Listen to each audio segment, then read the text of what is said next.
specializing in property, life, and other lines of insurance products and services. And Kirk Market. Experience a world of choice. And now, Radio Cayman presents The Buzz, an insightful and fresh take on a variety of issues that impact the local environment. This is where we address the topics that matter. Here's your host, Kathy Miller. Good morning, Cayman Islands. Welcome to The Buzz right here on Radio Cayman. I am your guest host, Orrett Connor, filling in for Miss Kathy Miller, who's on a well-deserved vacation. I will be with you until next week, Thursday, I believe, as well. So next week I'll host Tuesday and Thursday, God's willing, on The Buzz as well. This morning, we will be spotlighting the Mourant Cayman Islands Regulatory Conference, which is a key event for compliance and regulatory professionals. This year, Mourant is adding something new, 2 practical hands-on workshops to help strengthen audit readiness and meeting supervisory expectations. Joining us this morning, and I will refer to her by her full name, Miss Sara Galletly, who is a partner at Mourant, who will share with us what's new, why it matters, and who needs to attend. Ms. Sara, good morning. Welcome to The Buzz. Thank you very much, Orrett. Just a little bit of housekeeping before we get into the conversation. For those of our listeners and our viewers as well, this is a short segment, only half an hour, so probably won't have sufficient time to take any phone calls. If you have any questions or comments, please send them to us at our WhatsApp number 925-3261, 925-3261, and I can share those comments or questions with Sara as well. So first of all, tell us about Mourant, Cayman Islands. Okay. Well, Mourant's an international law and professional services firm. We operate across 9 offices worldwide, and we advise on BVI, Cayman, Guernsey, Jersey, and Luxembourg law, but also have offices in Singapore, Hong Kong, and London. And we advise on legal, governance, and regulatory matters. Okay, and I have to keep remembering it's Sara, not Sarah. Thank you. Cayman style, Sara. Sara. As well. So, the 2026 conference, have other conferences been held before? And tell us about those. They have. This is actually our 16th annual conference, and they were originally more litigation focused. But with the way that the world and industry was changing and moving, we started to focus on regulatory content around 2019, 2020. Yeah, so it's been a long-standing tradition for Mourant. Okay, and so it's certainly now become a major annual event in the Cayman Islands. And why is that? Well, I think it's so popular because it's free to our clients and connections. I know plus, it has a very practical focus. So it's an opportunity to hear from the government, the regulator, SEMA, and also other supervisory authorities on current and future developments, their expectations and priorities, as well as pain points, both for the regulators but also for industry, so we can share experiences. Mm-hmm. And this year, I see where you're adding 2 practical workshops. Tell us what prompted your company to expand the conference in this manner. Sure. Well, the conference itself lasts for an afternoon and is followed by some lovely networking drinks. But we've been consistently asked to expand the format and have more content. That's difficult to do in terms of current topics or topics which have a really wide audience. So we've targeted the workshops on areas which are newer to anti-money laundering and counter-financing of terrorism, AML/CFT regulation. So we're looking at newer areas like VASPs within the financial services industry, which we're aware are going to be a priority in our next mutual evaluation.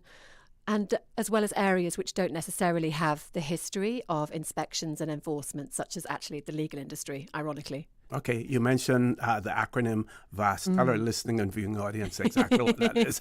It's my job. I kind of speak in acronyms, alphabeti spaghetti. Yes, so VASPs are virtual asset service providers, very large growing area of Cayman's financial service provider industry at the moment. So there you're looking at crypto exchanges, crypto custodians, all of that sort of digital asset business. And why are business risk assessments such a critical area for the VASP at this point in time? Sure. It's not actually VASP specific. Business risk assessments are important for any business which is subject to the Cayman AML CFT regime. And the reason is that a business risk assessment is the foundation of their AML CFT compliance program. They're not just a regulatory requirement, but also the mechanism which ensures that the entity's AML program is risk-based, proportionate, and then defensible when an inspection occurs. So all of this sounds so legal and technical as well. So who should absolutely be in the room for this conference? For the business risk this assessment workshop, compliance officers within regulated VASPs, directors of regulated VASPs. Directors are expected to approve the business risk assessment and also understand the AML compliance program built around it. But I would say that any compliance professional in Cayman would find the workshop useful, but particularly those who wish to develop their knowledge or focus on the VASP space, which, as I said, is growing really rapidly here. So, Sara, you have, and I'm not aging you in any way, but you have been in the industry for several years. Can you talk about the changes that have taken place over that period of time? Many changes. Yes. So I originally was due to come to Cayman in October 2004. And most of you will know what happened in September of 2004. Yes. So I actually started in the London office of another firm that year. And I've been lucky enough to live in Cayman for 16 out of the last 21 years. In terms of changes, there has been just an increasing focus on regulatory matters, and particularly AML, CFT, and compliance reviews, as well as transparency of information, since I would say about 2017, which is when at Mourant, I was working in London at that time. I suggested that they needed somebody full-time to look at this, and they agreed happily. Excellent, excellent. So that first workshop will take place on May the 20th. Let's look at the 21st and tell us what's taking place on the 21st. Okay, so that's the second workshop on the morning of the 21st, and it's titled AML Inspection Readiness for DNFBPs. It's another acronym, which is designated non-financial businesses and professions. And the DNFBPs include multiple industries, law firms, accountancy practitioners, real estate agents and brokers, and finally dealers in precious metals and stones. So what we're looking at there is Cayman's going to be undergoing a review of our compliance with the FATF, that's another acronym, 40 recommendations in 2027. And before that happens, the DNFBP supervisors have to be able to demonstrate the effectiveness of our system and their supervision, which means inspections, remediation, and, where applicable, enforcement action. So the DNFBP session will open actually with a quick panel discussion with representatives of the DNFBP supervisory authorities, SEPA, LISA, and the DCI, more acronyms. And that discussion will inform the attendees of where the supervisors are in terms of their inspection cycle. And so it'll give the attendees an idea of timing and how the firms are chosen for inspections. How important is it for you to work collaboratively with a regulatory authority here, SEMA? It's really important. I think the government, the island, work so hard to keep us abreast and ahead of international developments and off grey lists, and industry needs to do its part with that. And for me, I like people. I'm a fairly social person. So spreading the word, making contacts, and just generally, having a good time with people, not being behind your desk, but getting out and exchanging views, exchanging knowledge is important.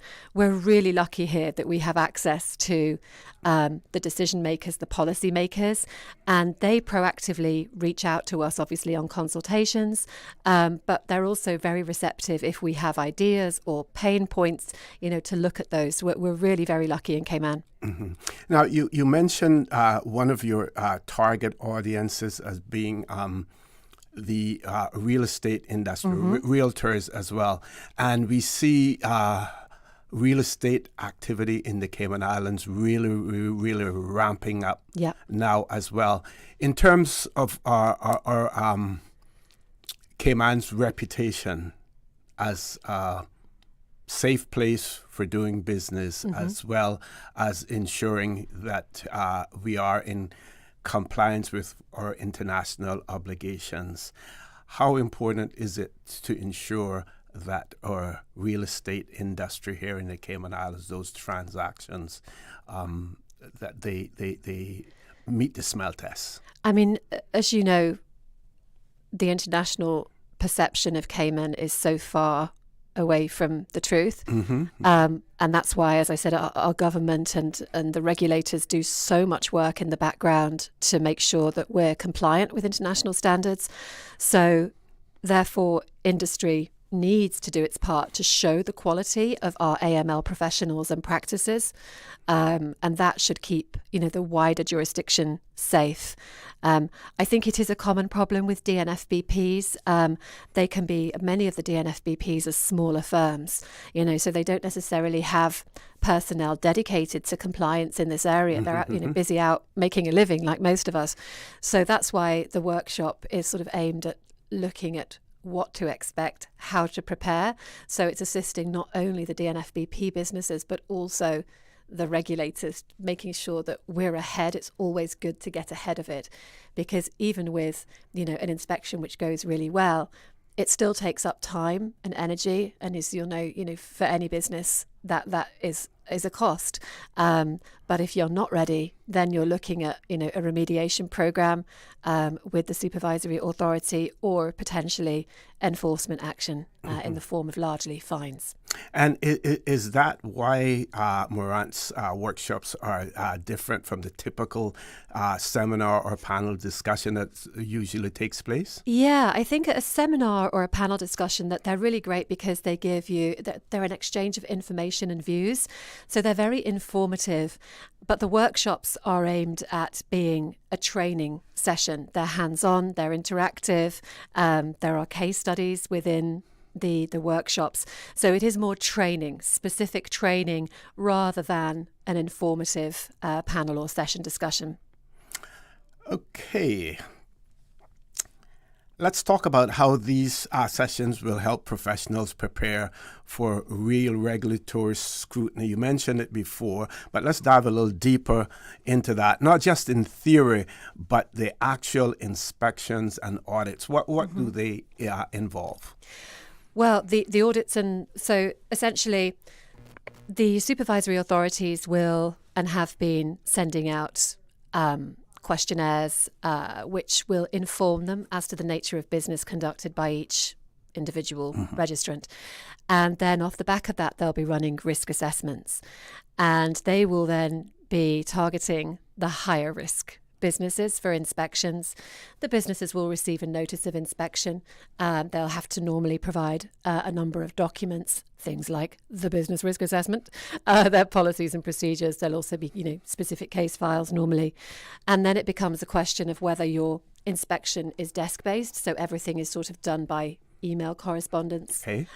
Or it can be an in-person inspection where people literally come in and look at your files, look at your systems, and from there you get a report. That can identify weaknesses. It's very rare to get an inspection report that doesn't identify some issues, and then there's a remediation, like what do we expect you to do to lift your performance, and what timing do you have to do that? Is it like ultimate priority, you need to get this fixed within 3 months, or is there something, let's do this, but you've got 6 months to do it? And then there's a continuing sort of exchange of conversation with the regulator or the supervisory authority. And at the end of it, the inspection will be closed.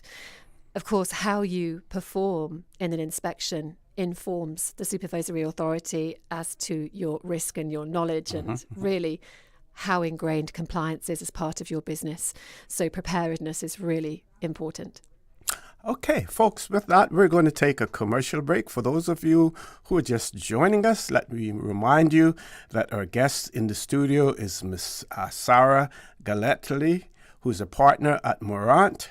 We are talking about Mourant Cayman Islands Regulatory Conference, which is a key event for compliance and regulatory professionals. If you want to hear more about that, and I'm sure you do, don't change that dial. Please stay tuned. The Buzz will be back shortly.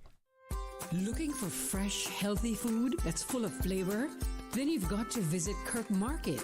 Our dishes are made with fresh, high-quality ingredients. Enjoy vibrant mixed greens or satisfying pasta salads. Or try one of our delicious grill options like blackened chicken, spicy beef steak, or grilled salmon. Looking for something light and flavorful? We've got sushi rolls and poke bowls prepared daily. And don't forget to explore a hot bar or Billy Fresh salad at the salad bar. Stop by Kirk Market today for breakfast, lunch, or dinner and taste the difference. Eat well, live well with Kirk Market.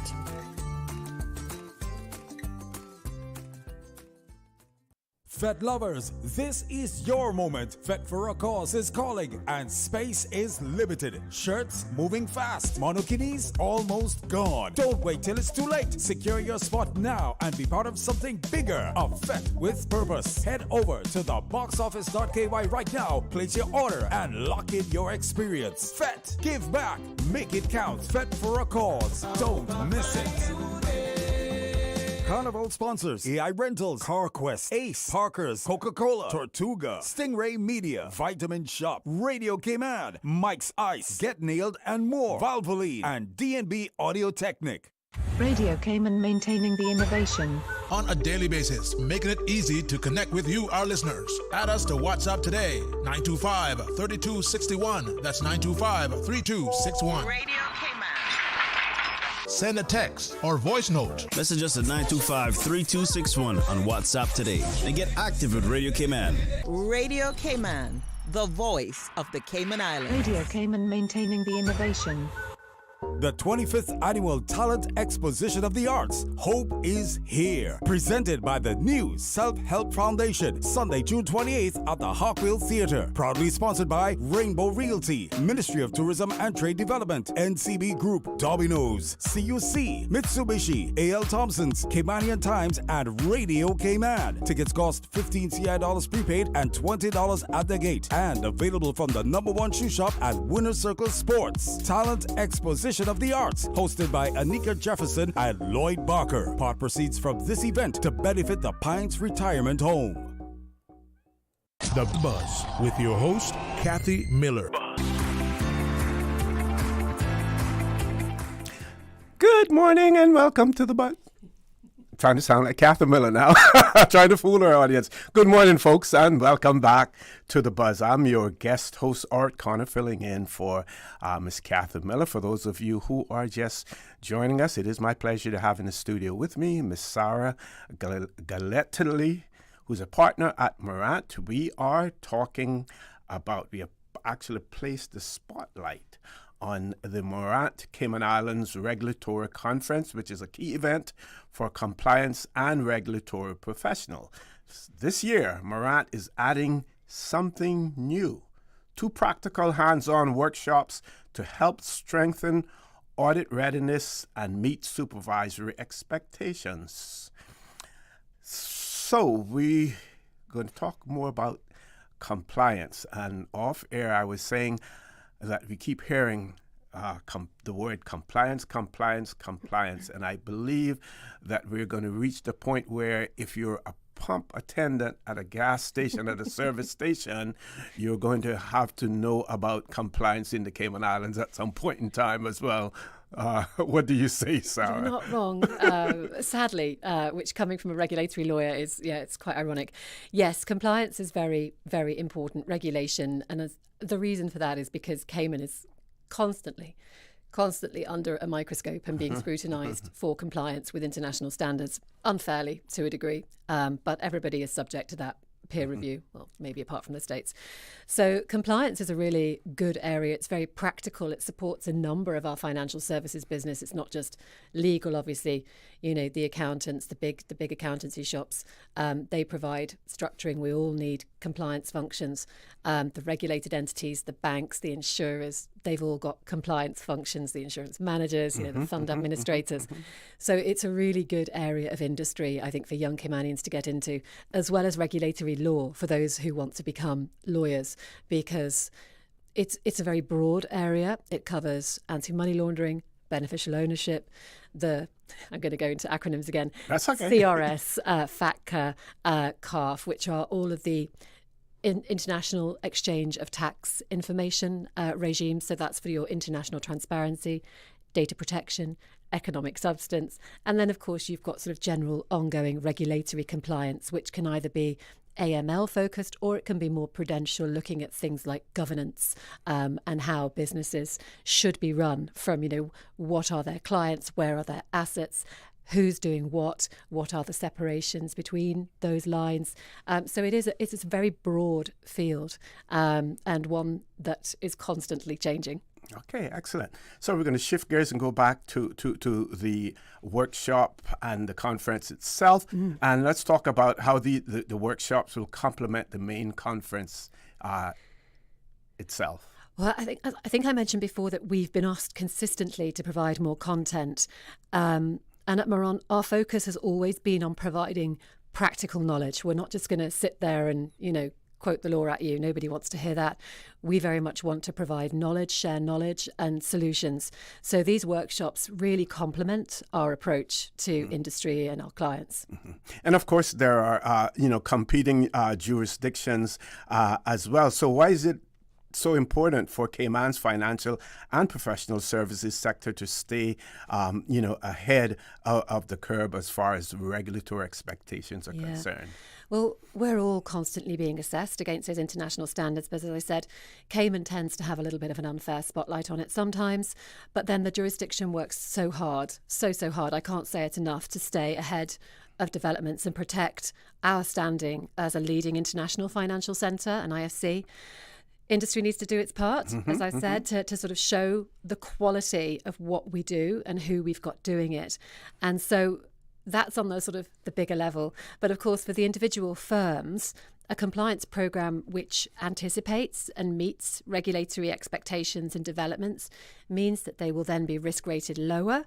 So they won't be subject to as frequent inspections or ultimately enforcement action, including fines. So it keeps their business safe, as well as keeping the island and the island's reputation safe. Now, you mentioned the fact that the field of compliance is an extremely attractive area for Caymanians as well. If you were to proffer advice to a young Caymanian who was a college graduate, university graduate, maybe in some other field, and wanting to transition into the field of compliance, what sort of advice would you give them as far as the particular track that they should head down? Interesting. I would say to reach out to the professional services firms, because we're always looking, for Caymanians who want to be in our businesses, in our industry. So have a good look at the businesses, try and target where you think you would like to work. And then when it comes to getting prepared, there are courses. There's the ACAMS, which is an international anti-money laundering qualification, and there are teachers who can provide that on island. They then branch out into specific courses as well. There's sort of a general anti-money laundering, and then there's AI, and there's VASPs, and there's sanctions. So there's all sorts of aspects there. Lots of reading, increase your knowledge. Like the international perspective is really great to have, because at first, people will say, well, Cayman's so small, we can't possibly be as great at AML as these bigger jurisdictions, and that's actually so far away from the truth. We're actually much more hands-on, we've had to be, than a lot of the bigger jurisdictions who are performing more poorly than we are, but they kind of get a pass. But yes, for the Caymanians, I would say reach out to people, do a lot of reading, read about the businesses, read about the developments in this field. Cayman Finance, I think, is also a very good place to reach out to. Fantastic. They've got an amazing sort of internship program. The law firms, the accountancy firms, we all have summer student programs. So if you'd like to get involved, reach out. And so in Cayman, we're so lucky because we have access, to people, connections, and it's great to be so connected as a community. Excellent, excellent. So how does Mourant's regulatory team stay connected to all of the emerging trends and supervisory priorities and expectations? Yeah, well, I'm pretty social. So Mourant's a member of a number of industry associations. So that includes AIMA, which is the Alternative Investment Management Association, the Cayman chapter of that. Cayman Islands Compliance Association, the Directors Association, and also BACI, the Blockchain Association of Cayman Islands. Okay. So that means we're very active when it comes to sharing industry experience and also in responding to legislative consultations. I personally am also a director of the IFC Forum, which is an international industry group that brings together expertise from the legal, financial and professional services industries across the world's IFC. So that's not just Cayman specific, that's Cayman, BVI, Bermuda, Jersey, Guernsey, Isle of Man, Mauritius, and so on. Plus in Cayman, we're really lucky to have access to those decision and policy makers. It's great to be able to go out and see them. They're so receptive if we have pain points or suggestions, if we tweak this, it would make it work better. And there's the FSLC as well, the Financial Services Legislative Committee. So Mourant, we really try to sort of get involved and have a voice in the community, but also be out there, sharing knowledge, sharing experiences. Okay, so today is the 14th, I believe, is it? She says, looking at her phone.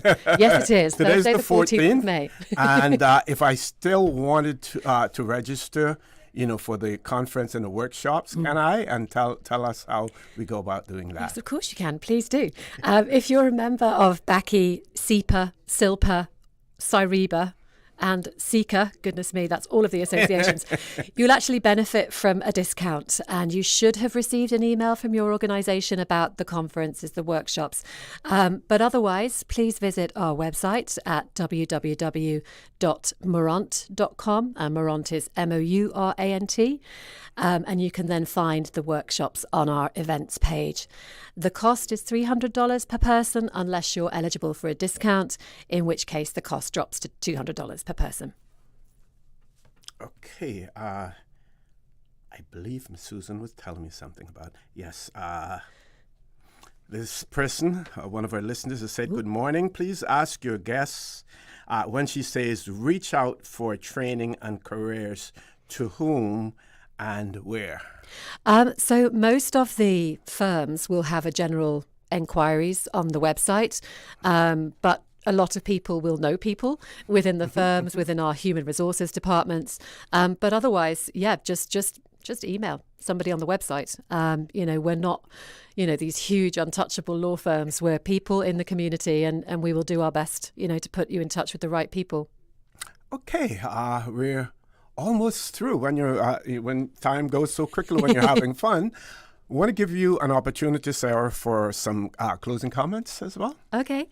I think the takeaway is there's not a lot of practical training out there yet. People go into compliance, they receive AML training, but when it comes to business risk assessments and putting those together and inspections, what they look like, I think this is really important. I think it's going to be different from what other people are doing. Our training is also given by ex-regulators, so it has that, that knowledge behind it. We're not just doing this because, we think it's innovative. So I would really encourage people to get in touch and to sign up. Excellent. So, Sara, thank you very much for joining us this morning and for also shedding light on those two important workshops that are taking place at the conference. The Mourant Cayman Islands Regulatory Conference continues to be a cornerstone event, and these new sessions on business DNFBPs, I'm stuck with the acronyms too, folks, Trips off the tongue. offer timely, practical support for professionals across Cayman's regulatory landscapes. So again, to remind our listeners and our viewers, the workshops take place on May the 20th and 21st at Hotel Indigo as well. So folks, you're listening to The Buzz on Radio Cayman. Please continue to stay tuned because we will have other guests in the studio. We will have representatives from the Royal Cayman Islands Police Service in the studio with us later on as well. So don't change that dial. The Buzz will continue after our 8 o'clock news. Information, entertainment, inspiration. Covering Grand Cayman, Little Cayman, Cayman Brac. Since 1976 till now. Radio Cayman in the Cayman Islands. For today's biggest news.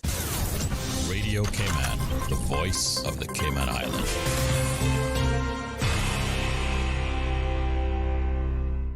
With your latest news, I'm Carsley Fuller. We really do not anticipate any impact on the Cayman Islands. The Governor's Office and Hazard Management Cayman Islands want to let you know about the upcoming SpaceX Starship 12 test launch, which is scheduled to take place at some point between Friday and Monday. The launch will take place from the SpaceX facility at Boca Chica, Texas, with daily launch windows running from about 10:30 p.m. to 12:43 a.m. Cayman time. Hazard Management Director Danny Coleman. As with all large rocket launches, standard precautionary guidance is issued for communities along or near the planned flight path.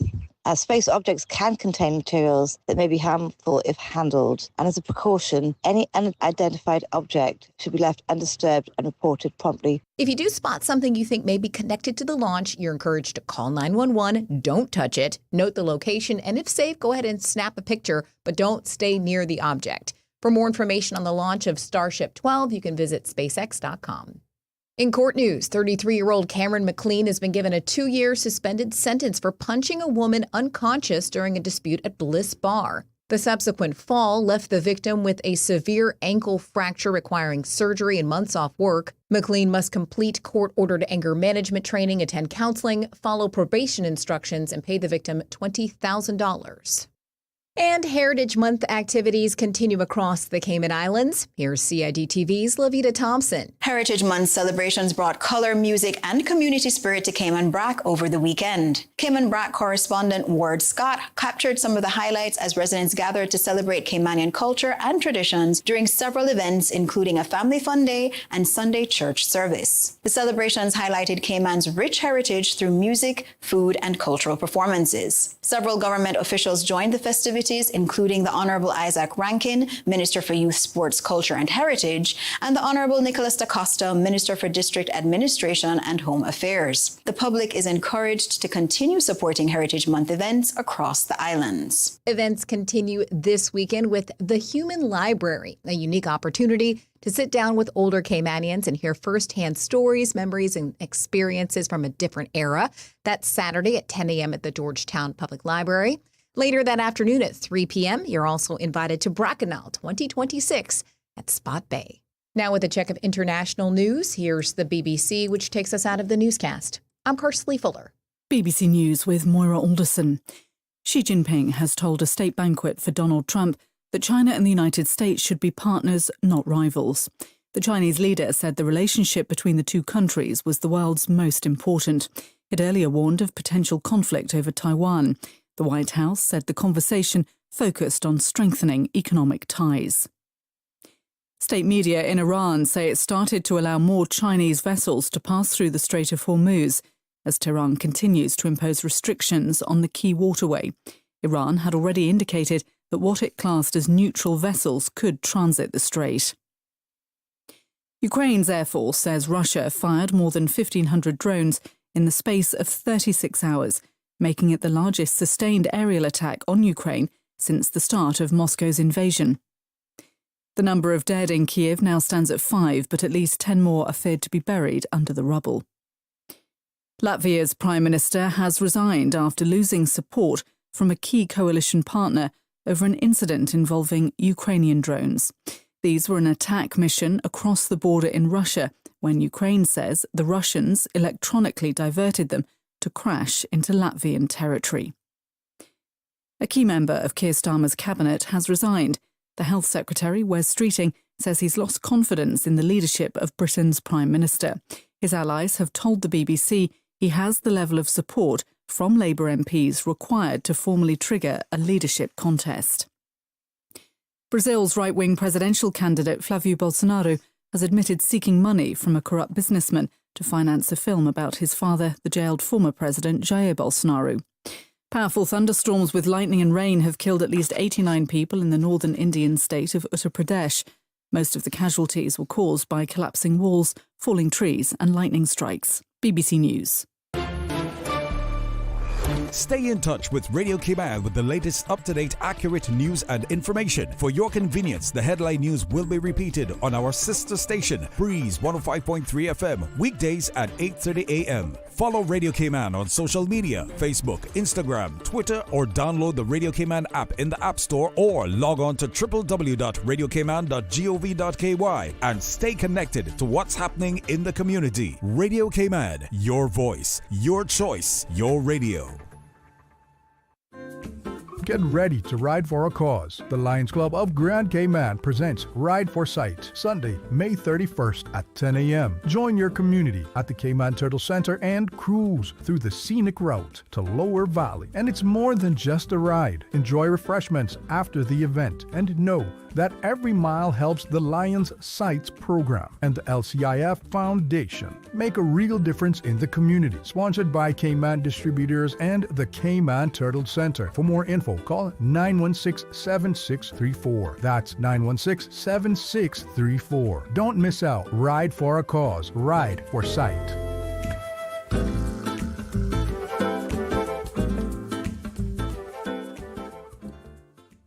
The 8 a.m. weather update brought to you by CG Britcay, where people come first. I was undercover and had just recovered the stolen artwork, but... Aunt Angie, what does this have to do with managing my insurance? Well, long story long. I found the art thief in France, but ended up becoming somewhat of a local celebrity. So I had to stick around for a while. But I was able to handle all my insurance needs with CG's online portal. The online portal. Safe, convenient, simple. CG Britcay. Good like that.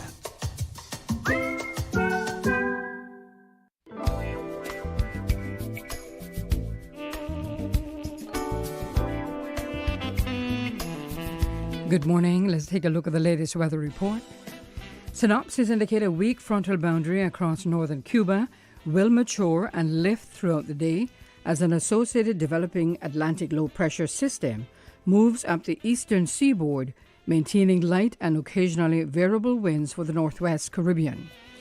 A weak prefrontal trough looks to develop ahead of this boundary, setting up near the sister islands of Cayman Brac and Little Cayman, which may bring the occasional showers today. Due to the light wind regime across the region, an afternoon shower is possible with a low chance of thunder. Radar imagery shows scattered showers north near Cayman Brac and Little Cayman, moving towards the north-northwest. Now the forecast for today calling for partly cloudy skies with a 30% chance of showers and possible thunder, and temperatures today will be in the low 90s with a heat index near 101 degrees Fahrenheit. Your winds will be south to southeast at 5 to 10 knots and becoming light and variable at times, and seas light with wave heights of 1 to 3 feet. Forecast for tonight, mainly clear skies with a 20% chance of showers and temperatures falling to the upper 70s tonight. Your winds will be easterly at 5 knots or less, becoming light and variable at times, and seas will be slight with wave heights of 1 to 3 feet. We're presently at a high tide, and the next low tide will be this afternoon at 1:43, with a high tide again tonight at 8:29. The sun will set this evening at 6:51 and rise tomorrow morning at 5:51. And the outlook is calling for a gradual increase in winds and seas from Friday, as a high-pressure system builds over the southeastern United States and eventually moves into the Atlantic Ocean. A moderate concentration of dust looks to move into the Western Caribbean by Sunday morning, which may bring some hazy conditions for a time thereafter. And that's the very latest on your weather report. The 8 a.m. weather update brought to you by CG Britcay, where people come first. Cayman Art Week is back and bigger than ever, with art on show at over 50 venues across all 3 islands from Tuesday the 26th to Sunday the 31st of May. From one-off pop-ups and creative collaborations to open studios and late-night gallery hours, all events are free and there's art on sale for every budget. Join a guided bus tour or visit at your own pace. You'll find everything you need to know at CaymanArtWeek.com. The traffic report is brought to you by Subway. Enjoy a delicious start to your day with breakfast from Subway.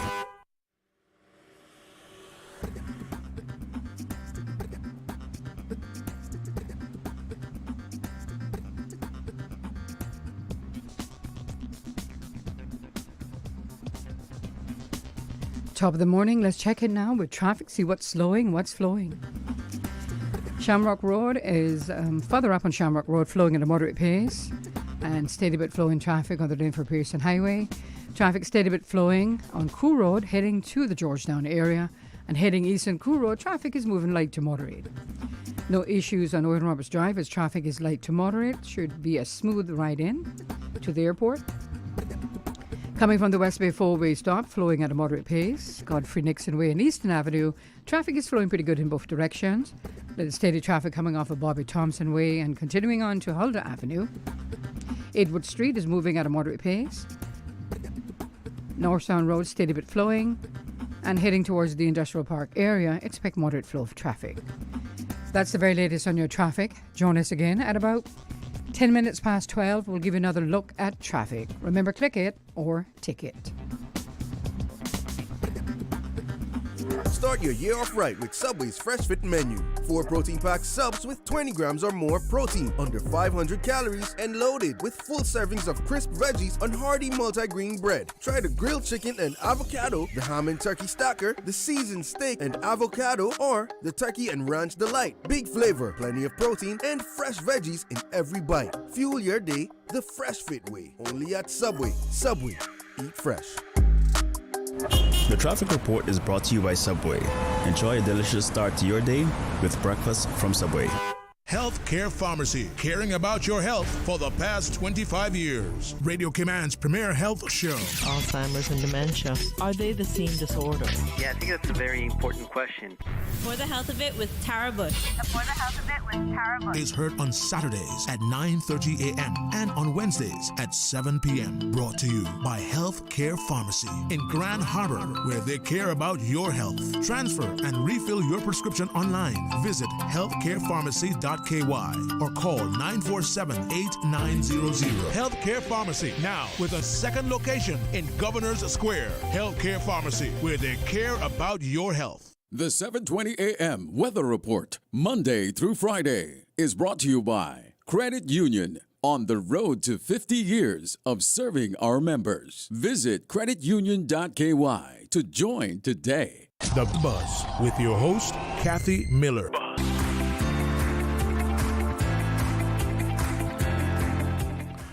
Good morning and welcome back to The Buzz on Radio Cayman, right here on Radio Cayman. I'm your guest host, Orrett Connor.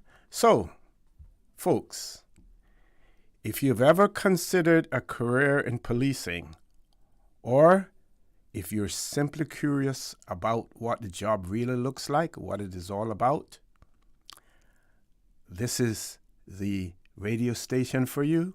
This is the talk show for you to be listening to this morning, because joining us in the studio are Chief Inspector Wade Chase, here to talk about the current recruitment drive for police constables, and Police Constable Shemar Dawkins, who will share his personal journey experiences and the opportunities that he's gained through service in the Royal Cayman Islands Police Service. Gentlemen, good morning. Welcome to the Buzz. Hi, good morning.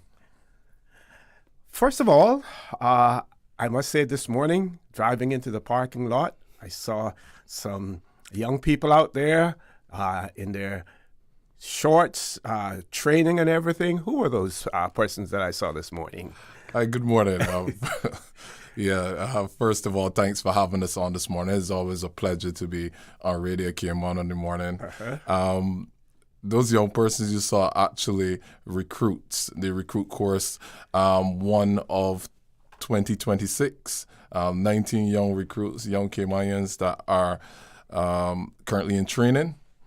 And what you saw them doing this morning is practicing their drill displays. So the drill is quite a big part of police recruitment. It teaches discipline, fitness, and the ability to follow instruction and to work as a team. And Miss Susan tells me that they certainly, were quite attentive in terms of what they're doing. When she drove in, they didn't even flinch or anything like that, as well. So that is good. So Chief Inspector, give us a quick overview of the current recruitment drive and the quality of persons that you're looking for in this recruitment drive. Okay, thanks for that. We're currently looking to strengthen our local representation in the Royal Cayman Islands Police Service.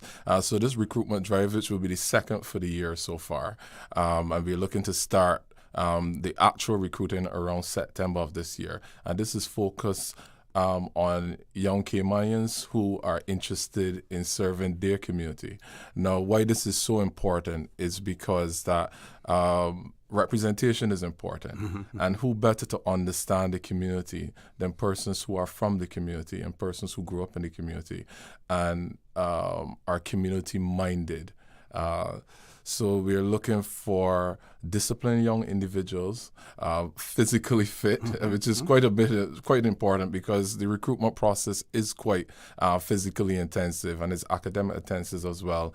Because there is an expectation as police officers that we are able to do report writing, be able to take statements, and most of our stuff, there's the action part that you see on TV, and then a lot of our stuff do require you to remain in and complete reports and prepare for court and prepare accident files and stuff like that, which Mr. Dawkins will speak a little bit more on, and he would tell you how long that process is.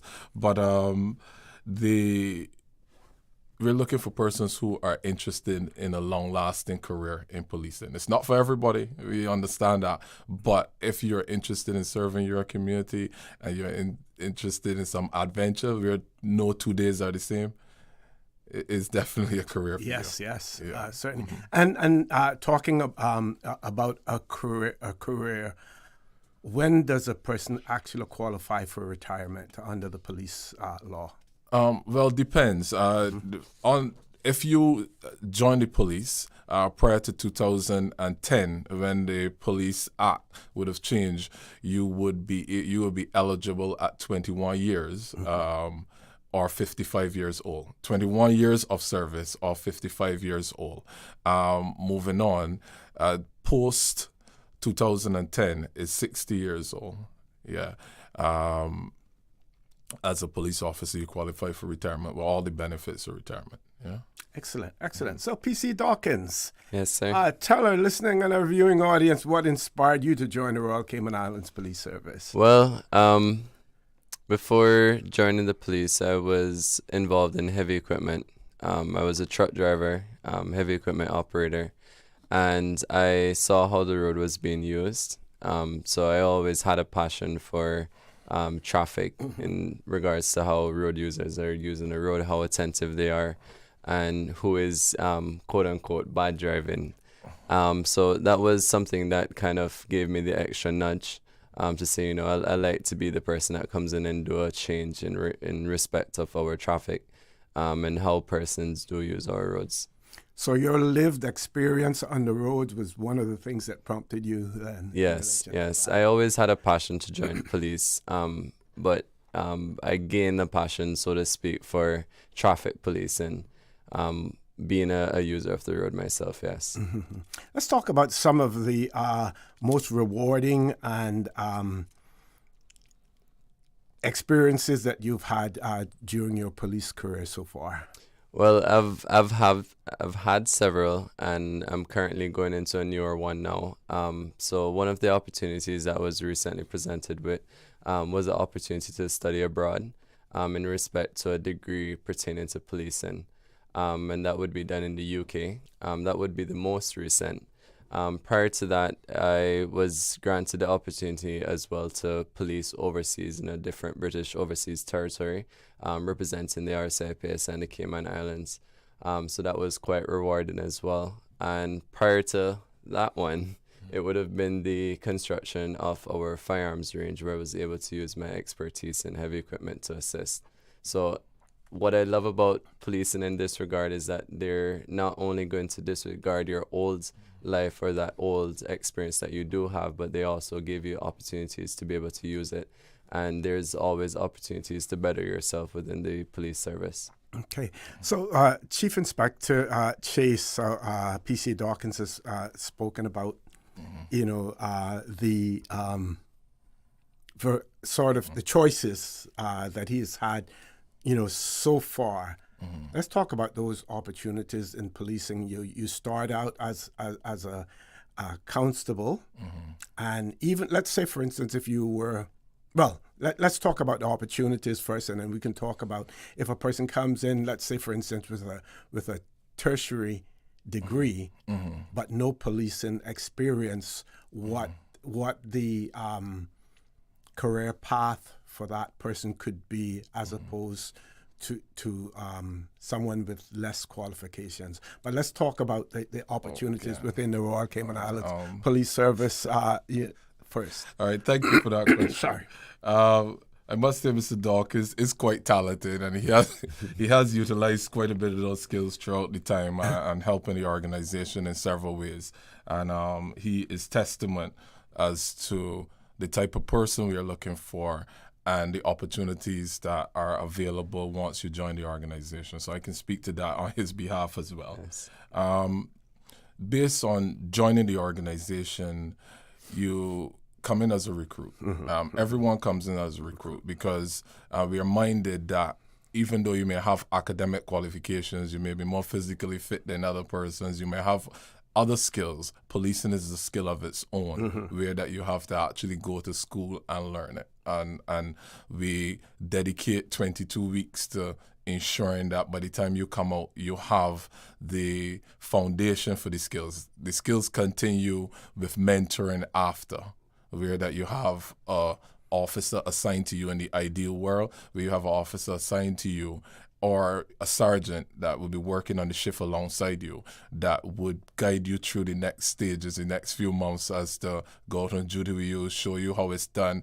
Because it's not always easy for 18-year-old fully graduated with all this knowledge in their head and then going to a domestic disturbance with persons 3 times their age. It's not easy because they sometimes could automatically go back into the parent and child role, when they're dealing with more mature persons. So it's just, so policing is just not around academics, while it is beneficial. Now, the promotion process is open to persons who've done 3 years in the job, and it's an exam they go through, then an interview, and then the opportunity to move into the rank once you've successfully passed these processes. And these opportunities continue right up to the rank of Commissioner of Police. So there's several opportunities, and there are different areas that if you have a specialty skill that you could go into. We have departments like the CID, we got traffic management, we have digital forensics, we have forensics itself. We have so many departments where that we utilize skills that persons who already come into the organization with these skills. And the commissioner in his interview last week did speak to 2 young Caymanians who are in areas where they came in with degrees or where they have had the opportunity to study. One is digital forensics, where a young person has now gone in there, as well as analyst, a forensic analyst, another young person who's being mentored, and there's a straight process by which they're being mentored. And then there are also, I think, 4 persons from Scenes of Crime, young Caymanians who came up through our internship process, who went to school and studied forensics, and they are now being mentored through a module system where they will go into full forensic examinators at the end of that process. Oh, great. So great. there is opportunities once you come in with a specific skill set as well. Excellent, excellent. And you say basically the time frame for that is, 3 years? Well, the time frame for promotion at this stage is once you join 3 years, because studies show that gives you enough time. I mean, there can be some persons that are more talented, but across the board, it is studied that it's 2 years probation, and then that extra year that strengthens you in the areas where you know your job really well, or reasonably well, where that you can actually lead some person at that point in time and in the job and teach them that skills. So after 3 years, you get the opportunity to do the promotion exam, and then the promotion interview process comes shortly after that, where you go into a promoted role, the first role being sergeant of police. Can you speak to the mentoring process? You mentioned it earlier that you have within the Royal Cayman Islands Police Service. Yes. How beneficial that is? Well, the mentoring process is quite beneficial in that we are working on continuing a structured tutor constable program, where that there is a tutor assigned to every recruit constable that comes out, and that takes them through going to reports, how they write out reports, how they fill out the RMS system, which is our record management system, how they speak to people. We do all that in training as well, but this is now the practical approach as how it really is, where you're dealing with real human beings who may react different to training scenarios. People always react different. So now you have somebody there to, I don't want to say hold your hand, but to hold your hand through that process. And Mr. Dawkins to speak on the benefits of having somebody that, and this relationship goes on well past when you are finished with them, because if there's something you don't understand, it's some person you can actually call and ask a question to. Or how would you approach this? This is the situation I've found myself in. So tutoring and mentoring go on way past the actual initial stage. This is a relationship. If it's good, that could be with you for the entirety of your career. PC Dawkins, you want to add to that? Well, yes. I remember when I passed out from my recruiting batch, I was brought straight into traffic, and one of my mentors, which is like my mother in policing, is Miss Tahal. Many persons know her as the Indian police lady, and she was the person that kind of took me step by step to say, okay, well, this is how you do an investigation, this is how you approach persons, this is how you approach this situation. And it wasn't always around traffic. I remember going to so many different calls with her, and she's the person who kind of gave me that footing or that foundation I needed to carry out my daily duties now. And that relationship is still there. Yeah, I believe she may have spent a few years over in Cayman Brac as well. Yes. She and her husband. He's one of her cycling colleagues. That's true. He does cycle quite a bit, right? Is he any good? Yes. He is. He is. Yeah. Okay. Yeah. We're going to take a commercial break. Just to remind you, folks. In the studio with me, we're talking about the recruitment for police constables. That conversation is taking place with PC Dawkins, and he's talking about his policing journey. And we also have in the studio with us Chief Inspector Wade Chase, talking about the opportunities within the Royal Cayman Islands Police Service. When we return, we're going to talk some more about the applications process as well.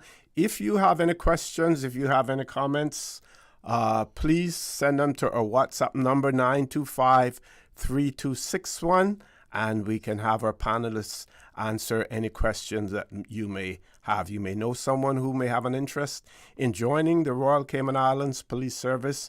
So we will talk about the application datelines, the recruitment requirements, and everything. So don't change that dial. Please stay tuned for The Buzz will be back shortly. Looking for fresh, healthy food that's full of flavor? Then you've got to visit Kirk Market. Our dishes are made with fresh, high-quality ingredients. Enjoy vibrant mixed greens or satisfying pasta salads. Or try one of our delicious grill options like blackened chicken, spicy beef steak, or grilled salmon. Looking for something light and flavorful? We've got sushi rolls and poke bowls prepared daily. And don't forget to explore a hot bar or Billy Fresh salad at the salad bar. Stop by Kirk Market today for breakfast, lunch, or dinner and taste the difference. Eat well, live well with Kirk Market.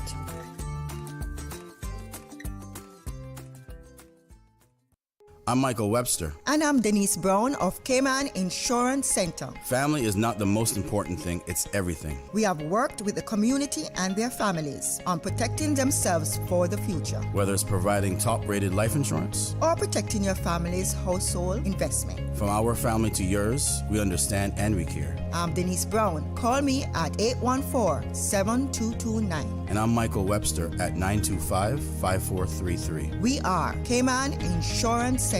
Specializing in property, life, and other lines of insurance products and services at an affordable rate. We are Michael and Denise at Cayman Insurance Center. Call today.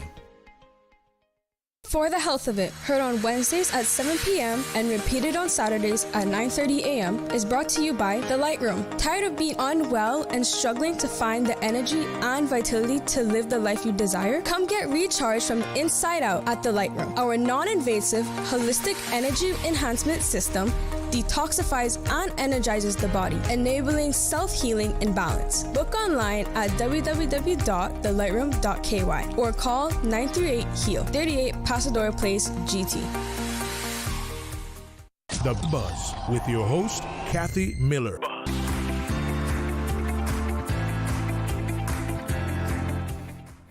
Good morning and welcome back to For the Buzz. For the Buzz. How does that sound, Miss Susan? Welcome to the Buzz. Welcome to the Buzz. I am your guest host, Orrett Connor, filling in for Miss Kathy Miller, who's on a well-deserved vacation. We are talking about the Royal Cayman Islands Police recruitment process. That conversation is taking place with PC Dawkins, as well as with Chief Inspector Chase. We want to talk about, we have spoken about the application process. We've spoken about training, but we want to go back to the application process as well and talk about any timelines, that are in place. If a person has an interest, what should they know about their particular case? They could probably do a self-assessment to say, well, have I been convicted of an offense? Or do I have a clean police record or something like that? Some self-assessments as well, Chief Inspector. Yeah, definitely. I'll be happy to answer that. I'll go through the steps and the requirements in total.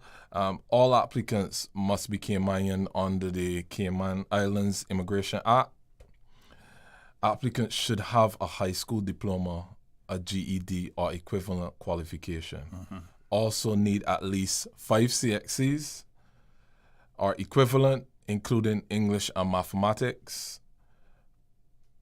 Persons with previous law enforcement backgrounds, such as auxiliary constables or community support officers, they may also apply once they meet additional assessment requirements. Applicants must hold a valid driver's license. Okay. Candidates must not have any criminal convictions. I think the last one kind of answers that. No criminal convictions, and that's for obvious reasons.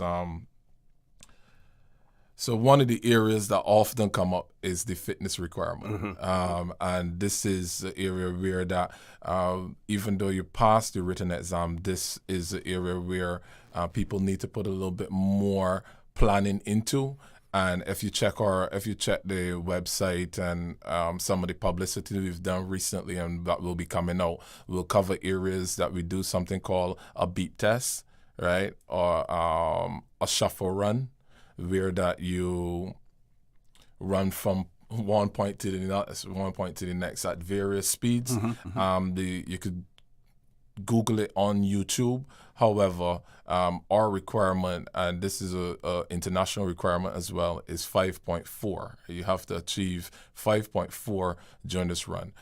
So I advise people to practice it. Practice it before you actually come and do it. That way, when you come out there, you will not be surprised by it, and you won't put too much energy in the first run. Get yourself in shape early. Yeah, Yes. exactly. You won't put too much energy in the first run, and then the second part of your run, you don't have enough energy. You pace yourself a little bit. You know, there's some aspects that you can walk fast. You know, and then as time and the speed increases, that you get the opportunity now to actually run, and you will reserve your energy for that process. So there's a bit of skill to it. There's a bit of thing that you can actually practice how you can improve your times and how you can improve your score. Because being a police officer you're required to be fit. Mr. Dawkins, I got a lot more years to refer to him, so he could tell you how it is, right off, not too long coming out of training school, how it is having to run down some person and catch them after they committed a crime, or the real physical aspect of policing. It's very physically intensive, so we encourage applicants, we encourage recruits, and we do encourage all officers to maintain a level of physical fitness so that you are able to do the job to the best of your ability and without getting injured as well, because you want to do it safely. And the fitter you are, the better able you are to do your job safely. So in order for you to move on to the next stage, you have to pass that physical fitness part of it. So it's a number of stages, but the three main stages that we have is one, the application process. You need a ticket before you got a chance, right? Some people say the application process goes first. Yes. And then after you're shortlisted based on your qualifications, I do advise people to ensure that you put all your information in your application, because when you got so many applicants, at the end of the day, we need you to put your information in properly, because you have to sell yourself. Remember years ago that the requirement would be that you sit down and you write a cover letter properly, and you're selling yourself as a person that interested in this job. So I encourage you to take your time, fill out the application form, and ensure that you sell yourself and let people see what you're capable of, and let the team see what you're capable of, and what where you want to be and your interest in the job. And once you have submitted your application, how long a period is expected before you get a response to that application? Well, applications close on June 14th. And shortly after that, we would be reaching out to persons, especially those who have been shortlisted as thing. But it is a process, and I can't say it will be a week, I can't say it will be 2 weeks. Yes. Because our HR department works round the clock to ensure that we have all our recruitment drives sorted out in a timely manner. But there are times when it may be a little bit longer than a week or two. So I don't want to give a specific amount of time, but the process would be after that you've submitted that, expect a call once you've been, expect an email once you've been shortlisted. And this email would be one, asking for additional information if that's required, and then an invitation to the exam and fitness test.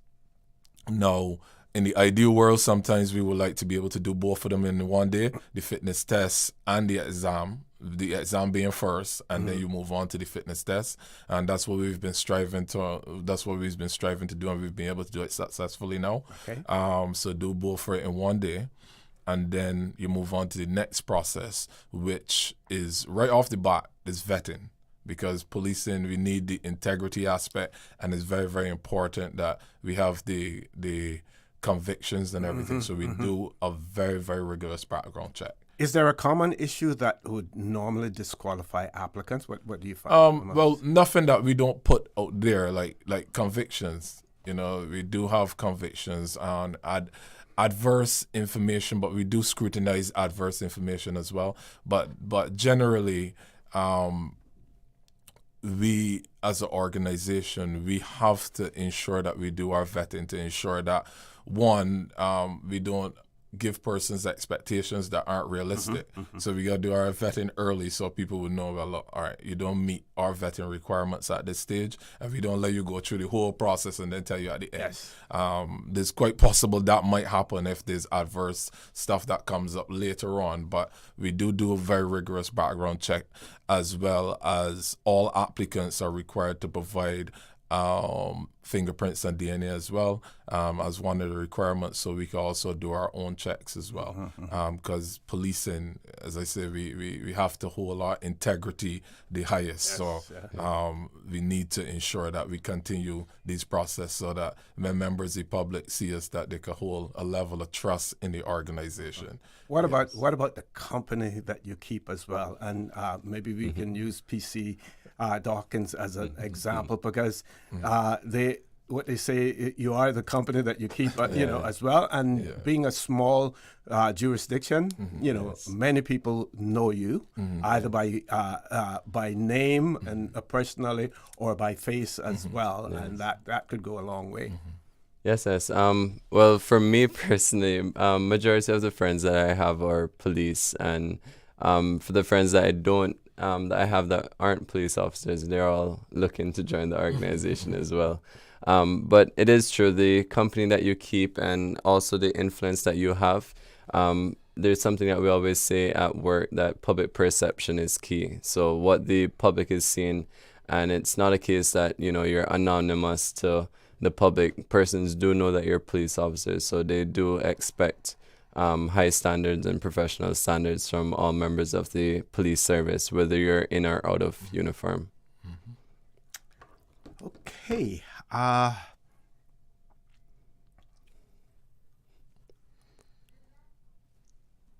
We want to talk about a little bit more about the training process, and what can you recruit expect? And you spoke about some of those things earlier as well. Can we go into a little bit more detail? Yeah, definitely. The program itself is 22 weeks. It's a discipline program, so expect that there will be a level of discipline throughout the process, meaning that we expect you to do drill, we expect you to do physical training, we expect you to practice the customer service values and stuff like that. Good morning, good evening, things that should be common nature, but they're expectations as police officers. And then we go to the classroom. We do classes in law and non-law subjects, as well as physical training, drill, and now newly introduced is water survival skills, where thanks to the Coast Guard, we have been, the new recruits are participating in a swimming program as well. So there's quite a bit of things that we have included. And then next week, we do have a debate competition that is going on with the recruits as well. So it is quite an intensive 22 weeks, where that we start as early as 5:30 every single morning, and we go on throughout the day, be it with classes. Throughout the process, there are 4 major exams, but they're weekly tests that cover the various subjects that were taught throughout the week. Okay, I'm sure that a lot of people, some people join because that is something that they love to do. We've heard PC Dawkins' testimony towards that. Some may look at it as an better opportunity to earn more as well. So let's talk about some of the salaries and the benefits and retention within the Royal Cayman Islands Police Service. Okay. Well, we have all the benefits of health insurance through Cynical. Our salaries as a recruit constable start at $48,000 yearly. That's a yearly salary plus allowances. Inclusive, there's allowances inclusive as well, a housing allowance that is also included to that. And just the satisfaction of a good career where you're helping your community. That's a big benefit as well. Now you speak of sorry. No. And as I said earlier, there's no 2 days that are the same. So you also got the adventure that you can add to it.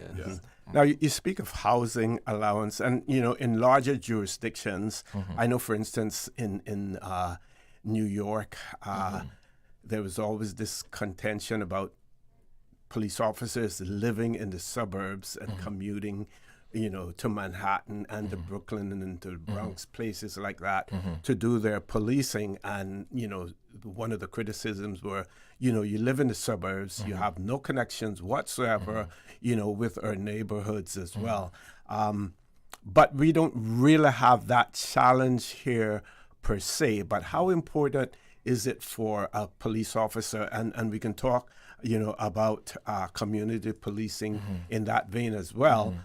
How important it is for police officers to know the environment that they're in culturally, as well as others as well. Don't answer that now because we're going to take a commercial break. And when we return, we will get to that question as well. Folks, please stay tuned. The Buzz will be back shortly. I'm Michael Webster. And I'm Denise Brown of Cayman Insurance Center. Family is not the most important thing, it's everything. We have worked with the community and their families on protecting themselves for the future. Whether it's providing top-rated life insurance or protecting your family's household investment. From our family to yours, we understand and we care. I'm Denise Brown. Call me at 814-7229. And I'm Michael Webster at 925-5433. We are Cayman Insurance Center, specializing in property, life, and other lines of insurance products and services at an affordable rate. We are Michael and Denise at Cayman Insurance Center. Call today. Looking for fresh, healthy food that's full of flavor? Then you've got to visit Kirk Market. Our dishes are made with fresh, high-quality ingredients. Enjoy vibrant mixed greens or satisfying pasta salads. Or try one of our delicious grill options like blackened chicken, spicy beef steak, or grilled salmon. Looking for something light and flavorful? We've got sushi rolls and poke bowls prepared daily. And don't forget to explore a hot bar or Billy Fresh salad at the salad bar. Stop by Kirk Market today for breakfast, lunch, or dinner and taste the difference. Eat well, live well with Kirk Market.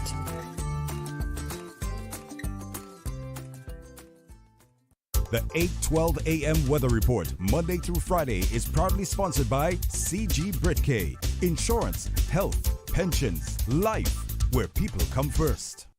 Radio Cayman, maintaining the innovation. Got something on your mind that you want to share? You can send a text, send a voice note, or even request a song. Go on, give it a try. Message us at 925-3261 on WhatsApp today and get active with Radio Cayman. Also follow us on Facebook and Instagram, hashtag Radio Cayman. Radio Cayman, maintaining the innovation. The Buzz with your host, Kathy Miller.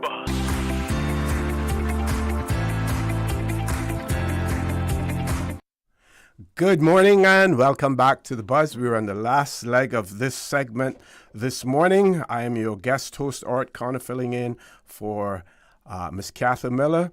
We are talking about the current recruitment drive for the Royal Cayman Islands Police Service for police constables. That conversation is taking place with Chief Inspector Wade Chase, as well as PC Dawkins, and he's been telling us about his journey within the Royal Cayman Islands Police Service as well. We have a big shout out coming this morning from Miss Danny Coleman at Hazard Management Cayman Islands, sending a big up to our Royal Cayman Islands police friends and to you too, OC, to Chief Inspector Wade and PC Dawkins. I want to thank Danny for that.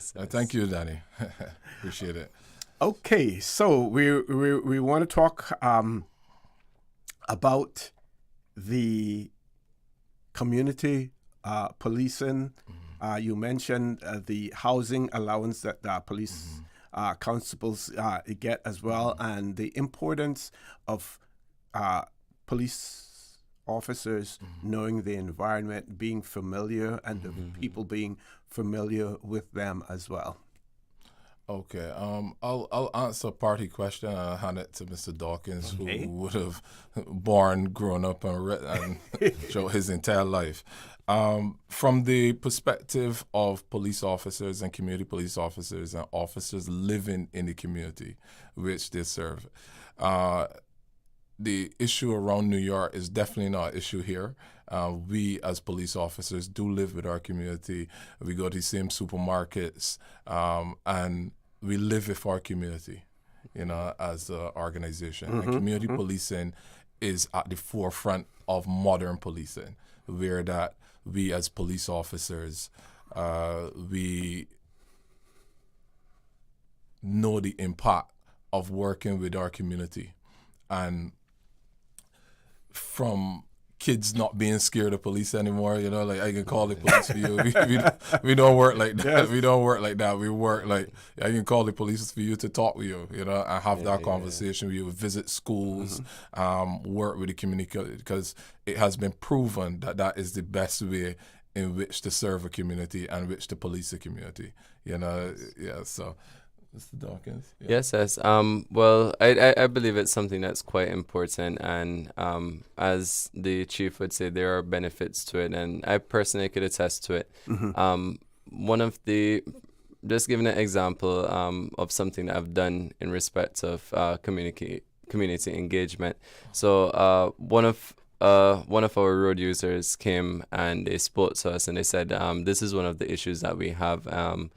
I think you guys will know it as the Agnes Way roundabout, or the roundabout that's closest to the Jose's gas station, where persons are constantly merging in the morning. And I now take it as part of my duty that once I'm on a morning shift, that's the first place that I go, and I'll stand up and ensure that persons aren't crossing over, because it is illegal to merge there in the middle of the roundabout. And it also creates traffic for other road users who are trying to get to work or get to their regular journey. So if it's a case that the police were like, oh, well, you make a report and we'll deal with it down the line. If we didn't have that community engagement where persons could come to us, speak to us, and have that problem dealt with, then we wouldn't obviously be gaining some form of public trust from them to say, well, I spoke to an officer and the officer dealt with that situation for me. Just as any other person that may see us in our community, persons know where some officers live, because it has happened to me, and they come to me and they say, hey, this is an issue that I'm having. And once they get to see that, an officer took their issue in hand and just ran with it, they were happy to know that they're being dealt with. As the Commissioner of Police would say, he would say that all police officers are community police officers. Yes. But we've gone as far as dedicate a team to community policing, where there is a whole command structure in the community policing environment as well. It shows how seriously as an organization we do take community policing as as a policing method. Let's talk about tech savvy skills, digital literacy, and whether or not being tech savvy in today's policing environment, especially with cyber crime and online investigations, and at the same time talk about how will AI be adopted within the Royal Cayman Islands Police Service, if that's within your pay grade. Well, we can all see where the world is going with AI, and we can't ignore it as an organization. And we do have a dedicated superintendent that is dedicated to modernizing policing in terms of technology. That's Superintendent Roger Williams, and he's dedicated by the commissioner to ensure that the organization's technology, and one of such technology would be the body cam, as you can see, Mr. Dawkins wearing on. He's one of the trainers for it. So it shows how seriously the organization is taken. Along with that, we do have the Digital Forensics Hub, which is world class and one of the best in the Caribbean, might I say, if not the best in the Caribbean. So it shows where we are as an organization, where we want to be, to continuously modernize the police service. And definitely, AI definitely has a place in all parts of society right now. We can't ignore it.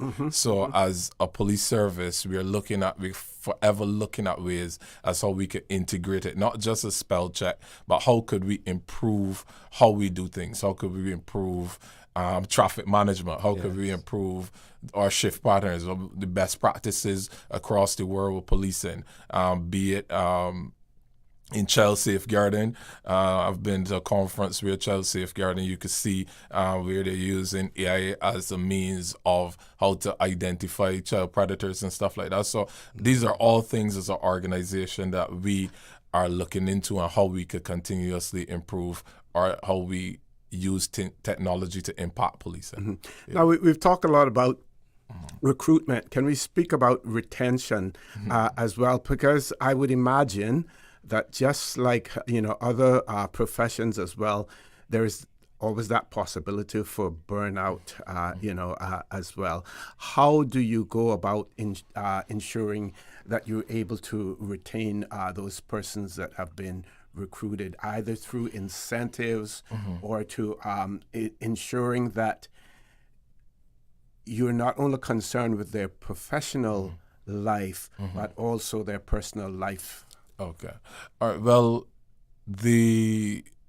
as an organization and as a policing organization, retention has always been a problem, especially in modern times, because policing, once you become a police officer, we know automatically, and employers know automatically, that you should be good at risk management, which is modern day goal in terms of employment. So police officers always have other opportunities outside of policing. So we understand that. But what has been done over the last couple of years is, one, we are investing in training, letting people know that we care about their career. There's promotional opportunities that has been made more readily available. The process has become much more transparent. It has always had its transparency, but now you can actually see it on paper as to how you could get from one stage to the next. The commissioner and his team has also done a salary review where that there was some various changes in salaries and stuff like that. So there's consistent work and see how we can retain persons. We have a welfare committee that's quite active and consistently looking at how we can improve the standards of police officers and how they work. As you can see, we now have moved into a new police station, which has quite a few amenities for the working environment for the service delivery team and for the teams that thing. So we are consistently trying to ensure that retention is at the forefront with the exit interviews as well, so that we can see why persons are leaving. And we do understand. The deputy governor did say at some point in time that if I treat you well and you leave because you've improved and you get a better opportunity, I feel good that you've gotten a better opportunity, right? So we gotta understand that might happen. But if you leave because that I'm a bad employee and I'm not doing the right thing, then there's something that I have to do different. Yes. So it's something with the exit interviews that we do focus on. That's it. Yeah. Okay, so let's talk about if someone has an interest. How do they get more information about the Royal Cayman Islands recruitment process for police constables? Well, right now it's careers.gov.ky. Also, you can go to RCIPS.ky as well to get any information on the recruitment. And feel free to also contact us at the Training and Development Unit at tdu@rcips.ky. That's tdu@rcips.ky. And send us an email, ask us a question. We'll be happy to provide any information that you may need. But careers.gov.ky is where the application is. And that's where that you can actually see the salary, you can actually see a full job description, and you can see if it's a career for you. Okay, I want to give both of you an opportunity for some closing comments, and we'll start with PC Dawkins, and any message that you would want to convey to anyone out there who may have an interest in joining the Royal Cayman Islands Police Service as a constable. Well, the first thing I'll say is it's a rewarding career. Personally, for me, I'll say it's something that I get up every day. It doesn't even feel like a job to me. I'm at the station most days, even when I'm not working. It's just something that I'm in love with. And I believe that anyone who joins this career, you'll also find the benefit of it, both in your professional life as well as in your personal life. So jump at the opportunity. If you're unsure if you're the best fit, still apply. And you may never know if you have a place here until you do try. Okay. Chief Inspector Chase? Yeah, well, what I can say is that it has been an extremely rewarding career for me. Having started the process at 18, and I'm much older than 18 now. Yeah, but it has been extremely rewarding for me. So I do encourage young people to apply. And it is a career full of adventure. If you want to serve your community and work with your community, yes, this is definitely a career for you. It's not for everybody, and we understand that, but go on, apply. Feel free to pass by the training and development unit where we do have some information, have a conversation with one of the trainers and see what it's all about. And yeah, we always that's located at your That's new located location at Governor Square. Oh, Governor Square, okay. Off West Bay Road. And there's a sign right there, Training and Development Unit. And you'll see young police officers and recruits coming in and out. And feel free to come in. Excellent, excellent. Thank you. So, folks, our guests in this section have been Chief Inspector Wade Chase and Police Constable Shemar Dawkins from the Royal Cayman Islands Police Service. Yes. So, Cayman Islands, if you ever felt the call to serve, protect, and make a difference, now is the time. Royal Cayman Islands Police Service is recruiting, and opportunities are wide open. So we're going to our headline news next, and then when we return, we will have Mr. Luigi Moxam in the studio with us, and that's from the Chamber's Leadership Cayman program as well. Please stay tuned. The Buzz will be back shortly. Radio station. Radio Cayman is the voice of the Cayman Islands. From Radio Cayman's newsroom, this is Headlines. Local, regional, international news. The Headline News is brought to you by Kirk Market and Health Services Authority. Bracknell 2026 brings the Cayman Rack community together for an exciting Road March celebration filled with music, culture, and carnival spirit. It's taking place on Saturday at Spot Bay starting at 3 p.m. And organizers say it promises a vibrant display of community energy, creativity, and cultural expression. In international news, China's President Xi Jinping has called U.S.-China relations the world's, quote, most important as he hosts a state banquet in Beijing. At the dinner, U.S. President Donald Trump praised earlier talks between the two nations as, quote, extremely positive. The White House earlier said trade, oil, and Iran were among the topics discussed during a high-stakes meeting that lasted nearly 2 hours. Soon after talks began, Beijing released comments by Xi repeating warnings of potential, quote, conflict with the U.S. over Taiwan. The self-governed island claimed by Beijing is a major source of U.S.-China tension alongside tariffs, competition over tech, and the Iran war. And at least 5 people have been killed, including a 12-year-old girl, after Russia launched a massive wave of drone and missile strikes against Ukraine overnight. 3 of the dead were pulled from the rubble of a partially destroyed apartment building in Kyiv, where a rescue operation is underway for at least 10 people feared missing after the capital was bombarded. Dozens more have been wounded in the large-scale attack, including 2 children. 21 people are being treated in the hospital. Those are your headlines. I'm Karsley Fuller. More news available at www.radiocayman.gov.ky. Check out our social media pages: Facebook, YouTube, X, formerly Twitter, Radio Cayman Headline News.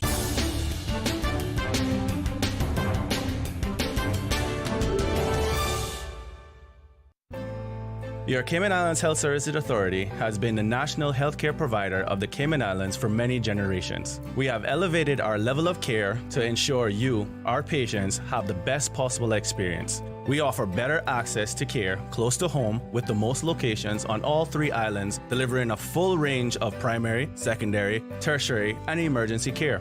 HSA is a JCI accredited organization, and we are committed to caring for you. Looking for fresh, healthy food that's full of flavor? Then you've got to visit Kirk Market. Our dishes are made with fresh, high-quality ingredients. Enjoy vibrant mixed greens or satisfying pasta salads. Or try one of our delicious grill options like blackened chicken, spicy beef steak, or grilled salmon. Looking for something light and flavorful? We've got sushi rolls and poke bowls prepared daily. And don't forget to explore a hot bar or belly fresh salad at the salad bar. Stop by Kirk Market today for breakfast, lunch, or dinner and taste the difference. Eat well, live well with Kirk Market.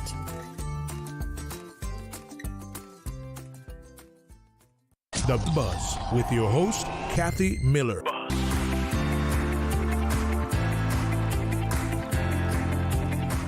Good morning, Cayman, and welcome back to The Buzz. I am your guest host, Orrett Connor. Good, Cayman Islands. Good morning. I'm your guest host, Orrett Connor, filling in for Miss Kathy Miller. We're spotlighting a powerful community initiative focused on food security, sustainability, and support of our local farmers. Joining us on this segment of The Buzz is Mr. Luigi Moxam, representing the leadership Cayman class of 2026, here to talk about this Saturday's big community project, a push to strengthen Cayman's food resilience and encourage everyone to grow, support, and give. Mr. Moxam, good morning. Welcome Good to morning, The Buzz. sir. Absolute pleasure to be here with you. Absolutely. It's my pleasure as well. I always hear you on all of the other shows, and this is, my opportunity to interview you in first person time. I love it. as well. Yes. Good morning, Cayman. Okay. All right. So tell us about the Leadership Cayman Project 2026, what it's all about, and why the focus this year on food security. All right. Thank you so much for the opportunity, Radio Cayman, as well. On behalf of our class, our Leadership Cayman class 2026, there's about 30 of us in the class. Everyone is amazing. It's been an amazing experience. We've really enjoyed, understanding or learning so much more about Cayman from behind the scenes, so to speak. And just the camaraderie with our class has been fantastic. And this initiative was inspired by our first get-together, our first retreat. It always starts off with a retreat in Cayman Brac. So we went to Cayman Brac, and we noticed that I think at that time there was maybe a week or two before since the barge had been over there, and there's just challenges with having consistency with local food and food even in the supermarket. So that just kind of inspired and triggered us to want to do something to acknowledge that and to see what it is that we can do to encourage people to focus a little bit more on how we can make Cayman Brac and Grand Cayman Islands more sustainable as far as growing local food and having access to that. But more importantly is for that to get to people who don't have the ability or just maybe not aware of the amazing agricultural community that we have here and what is available. So we've pretty much that's how it started with our initiative to try to bring awareness to how we can support that cause. But this is all about a opportunity for us to celebrate our agricultural community and our farmers. I think it's underrated, how much we need them and how much we need to support them.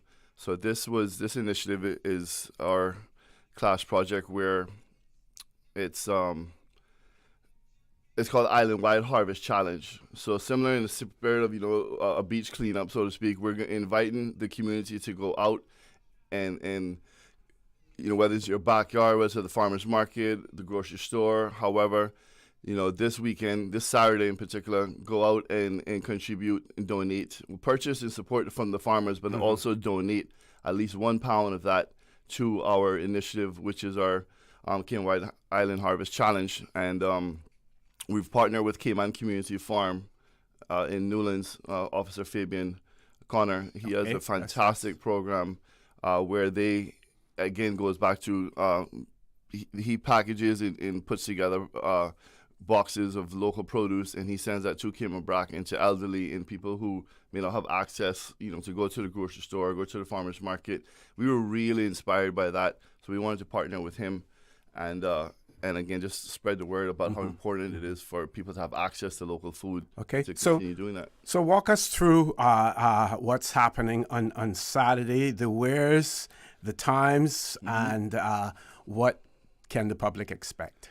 Excellent. So as a class, we are going to be going to the Cayman Community Farm in Newlands and helping them harvest the produce and product that they have. And we're going to be putting that together and distributing that into distribution boxes that's going to go out to his community, his network, to Cayman Brac, I believe Little Cayman as well, and certainly across Grand Cayman. So we're going to be there working in the farm Saturday morning. But the idea is to invite and challenge the community, the country, to go out in maybe your backyard, go to the farmer's market, go to the supermarket, find something local that you can contribute and donate at least 1 pound of it. We're going to have these donation distribution boxes, these drop-off boxes at the farmer's market, at the Cayman Community Farm in Newlands, and at Thatcher and Barrel, which is at the restaurant at Pedro, as well as at Cayman Cabana. I'm going to ask you to repeat those again so that our listening audience can, listening and viewing audience can know where to drop off if they want to participate. Absolutely. We invite the community to contribute and donate your, donations of food at the drop-off boxes at the farmer's market, at the Cayman Community Farm, which is in Newlands, it's just before Moonbeam Road there, across from ICCI, at Thatcher and Barrel Restaurant at Pedro, and at Cayman Cabana. And, of course, anyone can call us, any one of us in the class directly. We'll be happy to make arrangements to collect that. So at the end of the day, we're hoping that we have hundreds of pounds that we can then go with the Cayman Community Farm and donate that to people in need. So what type of items are you looking for? Anything that is locally grown, anything that is available in Cayman, from the farmers. We want people to purchase from the farmers as well. But, of course, if you have a little extra in your backyard and you want to contribute and donate that, I think it's a great opportunity to get the kids involved, do a little harvesting. More than welcome to contact us if you know any farmers or want to contribute and volunteer some farms. However you can, find some food this Saturday, and just donate at least a pound of it to this initiative. And the drop boxes they will be available what time? From 8 in the morning, 8 in the morning until we're going to leave it there all day at the farmer's market, and we're going to have them available all day at the Cayman Community Farm as well. It's going to be a real a great opportunity for people who may not be aware of the amazing work that our agricultural community is doing. So maybe it's been, out of sight, out of mind, but go to the farmer's market if you haven't been in a while. The food stands, the market stands along the road. A lot of people are doing fantastic things in their backyard as well. So let's see what we can do with coming together and contribute to making a positive difference. Okay, I note also that you will also be doing collecting gently used books. Yes, I was about to say that. How does that tie into part the overall? Part of this is with the Cayman community, with the Leadership Cayman class, part of this project is to highlight different nonprofit organizations as well. So we've identified the NCVO, the Cayman Community Farm, and the LIFE, which is Literacy is for Everyone. Fantastic program, and we just wanted to incorporate something that's going to contribute to the youth as well. So the LIFE program is doing fantastic work. So any lightly used new books, you can also donate those and drop them off at the same drop boxes, and we're going to make sure they get them to some kids as well. It's been an amazing experience with this class. Just seeing how everyone is so inspired by this particular topic as well. Our seminar yesterday was about food security and sustainability. So it's really been an incredible experience. With so much turmoil to a certain extent taking place throughout the world now, food security becomes even more important. The whole issue of affordability can play into food security to a certain extent as well, because the food may be available, but you're unable to secure it simply because you don't have the financial wherewithal, to do so as well. Can you talk a little bit about that? It is very true and very important for people to educate themselves more about this topic and how they can contribute to making Cayman more sustainable and have and support everyone who is doing that. The ministry, the agriculture department, the farmers. It goes a long way. The supermarkets coming on board and buying from the farmers I can tell you my experience in the last 10 years have been incredible growth in what is available and accessible to our community. I mean, a few years ago, we'd be able to have a little bit before the farmers market opened up. Some of the supermarkets would have, but now they've really been committed to sourcing local food, and that has really helped the businesses. I think the farmers grow as well. It is important.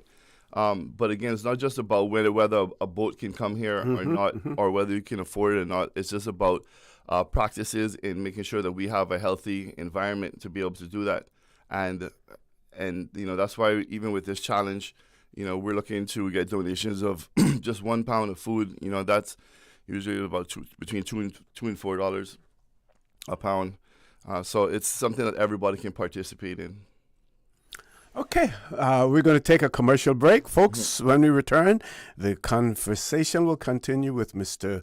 Luigi Moxam, who is part of leadership Cayman Project 2026. We'll talk more about what's taking place on Saturday. Don't change that dial. Please stay tuned. The Buzz.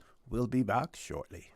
I'm Michael Webster. And I'm Denise Brown of Cayman Insurance Center. Family is not the most important thing, it's everything. We have worked with the community and their families on protecting themselves for the future. Whether it's providing top-rated life insurance or protecting your family's household investment. From our family to yours, we understand and we care. I'm Denise Brown. Call me at 814-7229. And I'm Michael Webster at 925-5433. We are Cayman Insurance Center.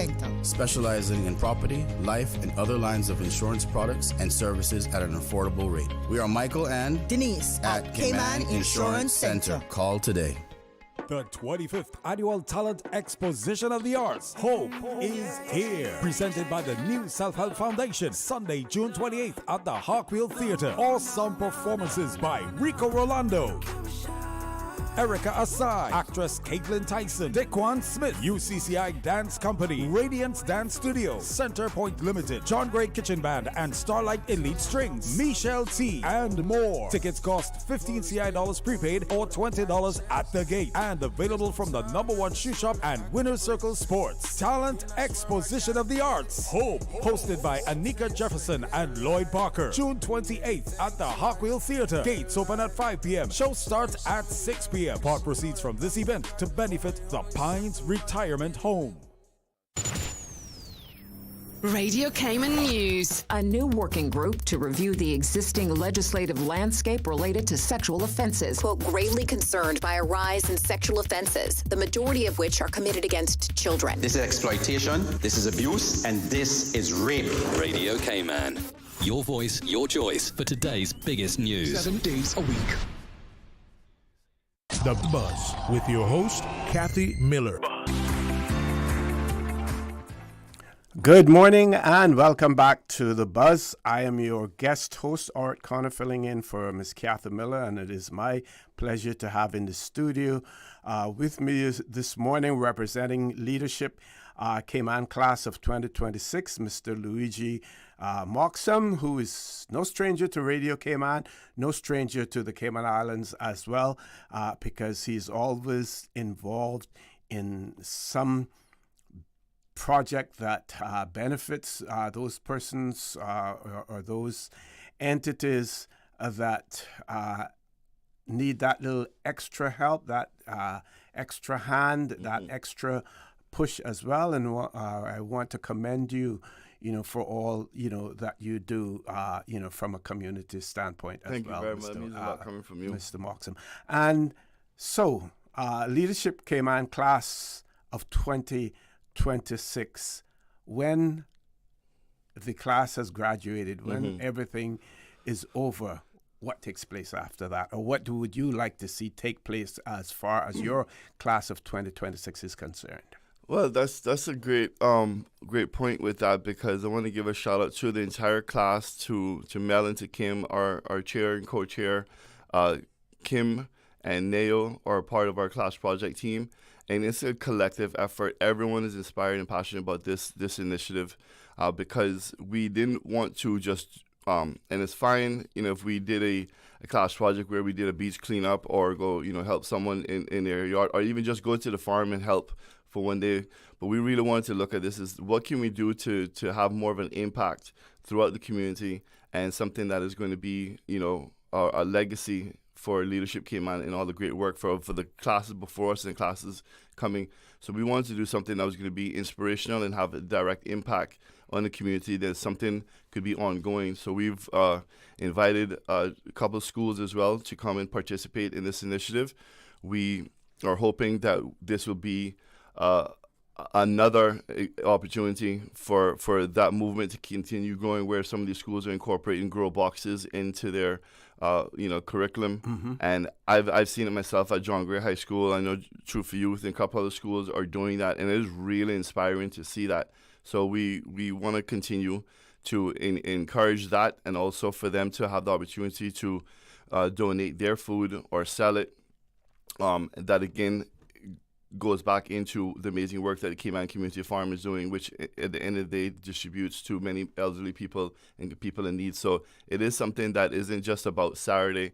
It's an opportunity to invite people ongoing, whether it's before we graduate, after we graduate, whenever you feel in your heart, you know that there's access. If you want to have an opportunity to donate and contribute to an initiative like this, it can happen anytime. The Cayman Community Farm is doing amazing work all the time. Yeah, you mentioned names, of persons who are also part of the class of 2026.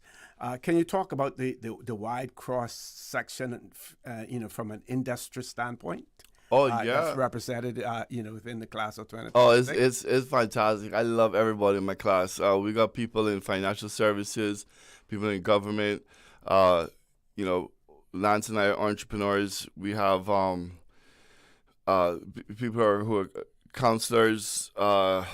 We have such a diverse group of people. I think this is one of the best things about that experience with Leadership Cayman.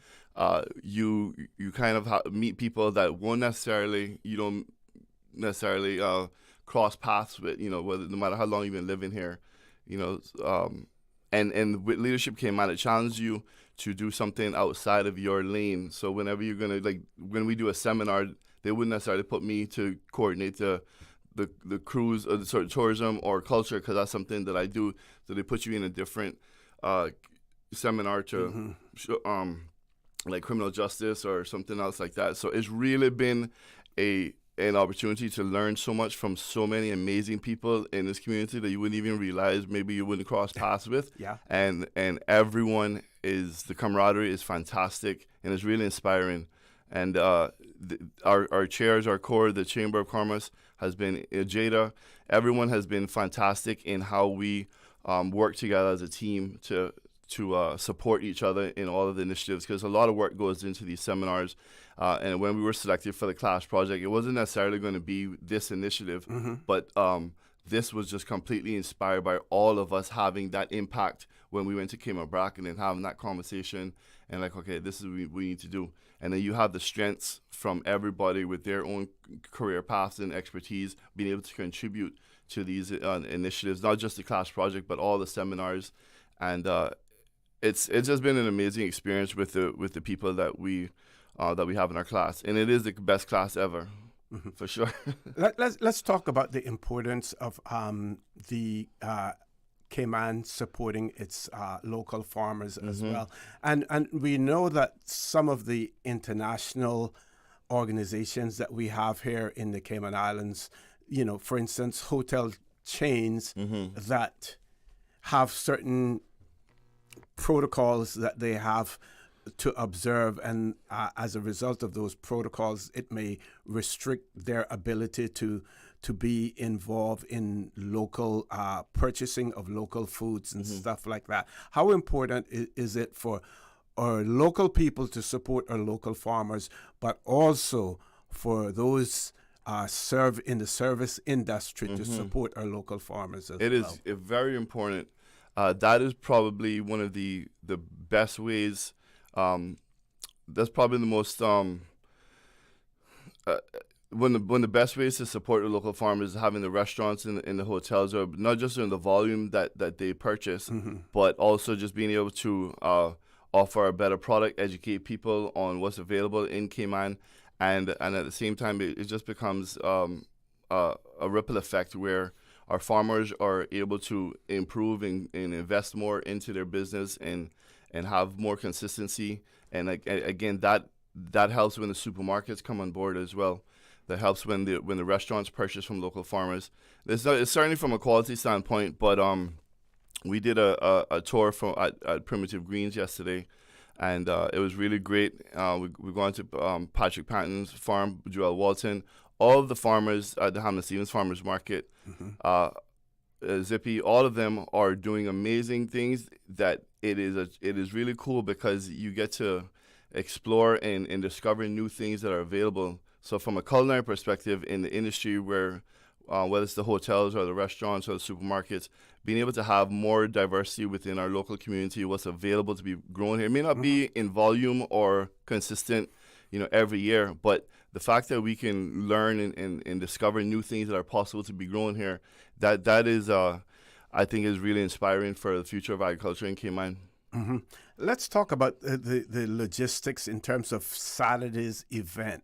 Let's go over that again, and how, at the end of the day, how do you get these products now out to the recipients who really need them, be it in Cayman Brac or here in Grand Cayman? Right. In Cayman Brac, we encourage you to go to Pioneer Bakery, and if you have some produce there, you can drop them off. Or if you want to go and purchase some bread, we'll get that out to people as well. The boxes here, we're going to be collecting them and giving them, to the Cayman Community Farm, and we're going to also be helping put together distribution boxes that are going to go out to so many people in the community. So it's really as simple as that. Is donate a pound or two of produce in the boxes. We're going to take the boxes and package them, some things that people can eat right away, some things that people can cook. It doesn't have to be necessarily just raw things. Maybe there's some local pepper jellies or some sauce or things that are just food that's locally made here. It's an indirect way for people to just be a little bit more conscious of supporting our local farmers, but then in real time, we're going to make sure that get into the hands of people who need it as well. So we're going to collect the boxes and work with the Cayman Community Farm to make sure that gets out into the community. Okay. But sorry, one sure. thing, just with your point with food security and how important it is to support our farmers. In the last 15 years since we've had Cayman Cabana, we were lucky when we first started to get 3 or 4 pounds of coconut meat or greens for a salad. And then it started evolving. The supermarkets coming on board and buying from the farmers. I've literally seen so many farmers grow their business and be more consistent and be able to develop the volume that we need to make it more sustainable and to contribute a little bit more to the insecurity that we have in Cayman with local grown food. I think the Department of Agriculture is doing a fantastic job with their initiatives, the ministry as well, whether it's the highlighting whether it's eggs or even their practices in making it a little more healthy for us to do traditional things, whether it's with the beef or goats. Just make sure that we have a healthy agriculture community, because at the end of the day, the reality is that a farmer can spend 4 or 5 months growing some crops, and we have pests, we have weather, we have so many factors that come in and hinder that or can just wipe that out. It really, really puts in perspective how important. It doesn't have to be a hurricane here for us to have a national issue with food, with whether it's pests or whether it's the weather. it's really important for us to support our farmers in our community. And I have to say, we're all heartbroken because of Cayman Farm and Garden is closing, and again, everyone is challenged with the same issues in how hard it is as a farm and in Cayman to be able to make that worthy business. Okay, I'm going to check a WhatsApp Okay. thing here, but if you, in the meantime, can again remind our listening Yes, and ladies and viewing gentlemen, audience what this they can Saturday do, we are doing the Island-wide Harvest Challenge. We invite you to go down to the Farmers Market at Hamlin Stevens Farmers Market, to the Cayman Community Farm in Newlands, Thatcher and Barrel Restaurant at Pedro, Cayman Cabana. We're going to have drop boxes where you can contribute and donate at least 1 pound of food. We're going to package that and make sure that gets out to people in the community in need. Please also drop off any books that we can contribute, donate to the Life nonprofit organization and the NCVO as well. And Meals on Wheels, we need to cook some of that as well to be able to get that out to them. This is just really a community effort. We wanted this to be a challenge with the community. We get up and show up. Cayman gets up and shows up when we need the community to come together. Yes. I need this to be another example of that. And when we're talking about something like food, it is everybody's responsibility to contribute and to support our farmers. Okay. So let's show up, Cayman. Let's grow together. One of our listeners has written and said, blessed good morning, Mr. OC, and to your guest, Mr. Luigi Moxam. Also, thank you very much for always covering so well on the buzz. Okay, that's part for me. So the person says, I would like to offer a couple of plantain trees, coconut, and breadfruit trees to the Savannah Community Farm. Yes. These will have to be arranged to be dug up and transported, as I do not have help or transportation to deliver No them. problem. Person said they also have some pawpaw Yeah. that could be donated for the this coming Saturday as well. They would also love to be a part of the Savannah Community Farm in whatever way that they can, in contributing time, in learning how to grow, and anything else available in assisting from time to time.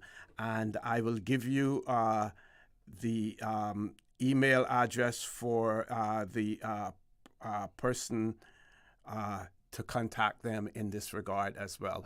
We won't so say it on the happy air, to- but yeah. This is what I'm talking about, Cayman. We showing up. We showing up. That's what I'm talking about. Exactly. This is exactly what I'm talking about. Thank you so much. And again, it's oh, I love it. I'm so inspired right now.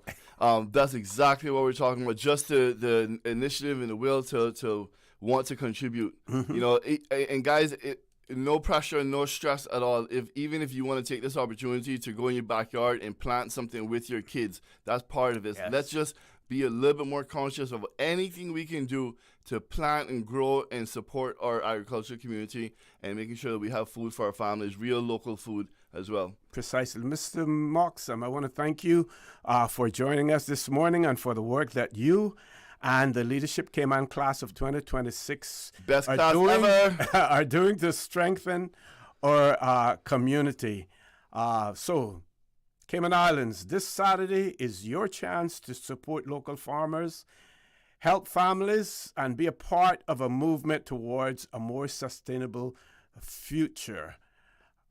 Produce drop-offs, market visits, backyard harvest, every little bit helps.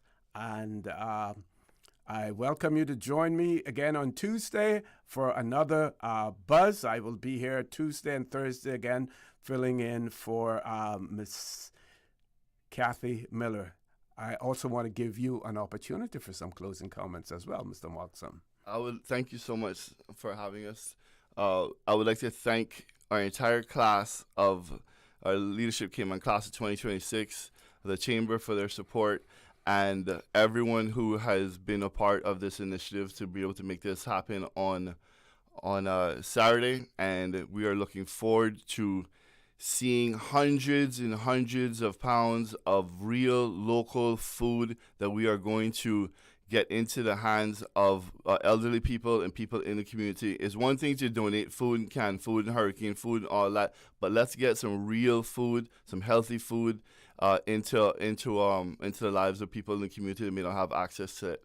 And again, our writer before the person, they also say that they really feel truly happy about this community outreach program. So and we're gonna keep it going. Yeah. This day we wanted this to be a legacy for Leadership Cayman class of 2026. And for classes moving forward and participate with the schools. Some of the schools are coming up. For that listener, if they want to come down to Cayman Community Farm in Savannah and Newlands there on Saturday, we're going to be there from 8 until 11, and then we're going over to Thatch and Barrel for a panel discussion with some people in the community. That's part of the Leadership Cayman thing as well. We get to have these frank, open conversations about real issues with these topics. So we're looking forward to that as well. But yeah, anyone who wants to come down and contribute at the Cayman Community Farm with their time, we're going to be up in there digging in the dirt, getting it in. You know what I mean? I'm going back to Lower Valley roots. Yes. Excellent. Folks, I want to thank all of you who have listened in this morning, those of our guests who participated, Representative Miss Sara from Mourant, as well as PC Dawkins and Chief Inspector Chase from the Royal Cayman Islands Police Service, and now Mr. Luigi Moxam from Leadership Cayman as well. Thank all of you. Don't forget, continue to support your radio station. Remember to join Mr. Charles Glidden Shallow at 12:15 for Talk Today. And as usual, we ask the good Lord to continue to bless these three beautiful, wonderful Cayman Islands. Best in the world. Yes, sir. The Buzz is proudly sponsored by Cayman Insurance Center, specializing in property, life, and other lines of insurance products and services. And